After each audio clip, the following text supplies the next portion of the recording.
নমস্কার বন্ধুরা, যোজনা হেল্প বাংলা চ্যানেলে আরও একটি নতুন ভিডিওতে আপনাদের সকলকে স্বাগত জানাই।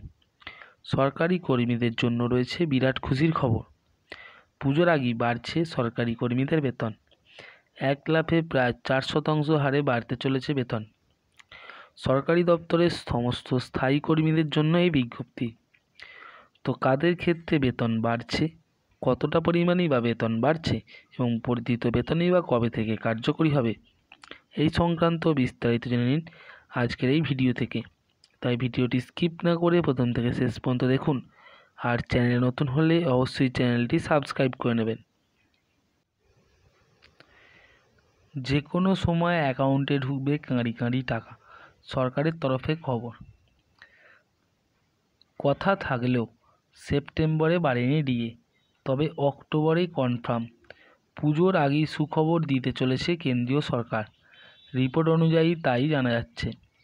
শীঘ্রই বড় ঘোষণা করতে পারে কেন্দ্রীয় সরকার। অক্টোবরের গোড়াতেই সরকারি কর্মীদের ডিএ বৃদ্ধির ঘোষণা করা হবে বলে জানা যাচ্ছে। কত শতাংশ ভাতা বাড়বে? রিপোর্ট অনুযায়ী এই বছরে তৃতীয়বারের জন্য মহার্ঘ ভাতা বাড়ানো হবে। এবার 3% ডিএ বাড়তে পারে।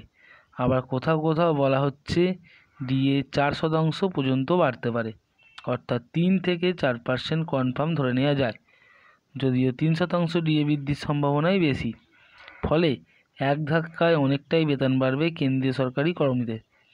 গত 1 জুলাই থেকে এই ডিএ কার্যকর হবে, অর্থাৎ এরিয়ারও পাবেন কেন্দ্র সরকারি কর্মীরা। নিয়ম মতো বছরে দুবার নিজেদের কর্মীদের মহার্ঘ ভাতা বৃদ্ধি করে কেন্দ্রীয় সরকার। জানুয়ারি এবং জুলাই মাসে এই ভাতা কার্যকর করা হয়। ডিএ প্রদান করা হয় কেন্দ্রীয় সরকারি কর্মচারীদের। পেনশনভোগীরাও এই সরকারি ভাতা পেয়ে থাকেন, যেটা হলো ডিয়ারনেস রিলিফ। গতবার 4% বেড়েছিল। চলতি বছরের মার্চ মাসে শেষ ডিএ বৃদ্ধির ঘোষণা করেছিল কেন্দ্র। সেই সময়ে 4% ডিএ বৃদ্ধি করা হয়েছিল, অর্থাৎ জানুয়ারি মাসে মহার্ঘ ভাতা 46% থেকে কোথায় পৌঁছেছে 50%। বর্তমানে 50% করে ডিএ পাচ্ছেন কেন্দ্রীয় সরকারি কর্মীরা। এরই মধ্যে ফের বাড়বে ডিএ। এবার ডিএ বাড়লে তা 53 থেকে 54% পর্যন্ত গিয়ে পৌঁছাবে তাদের ডিএ।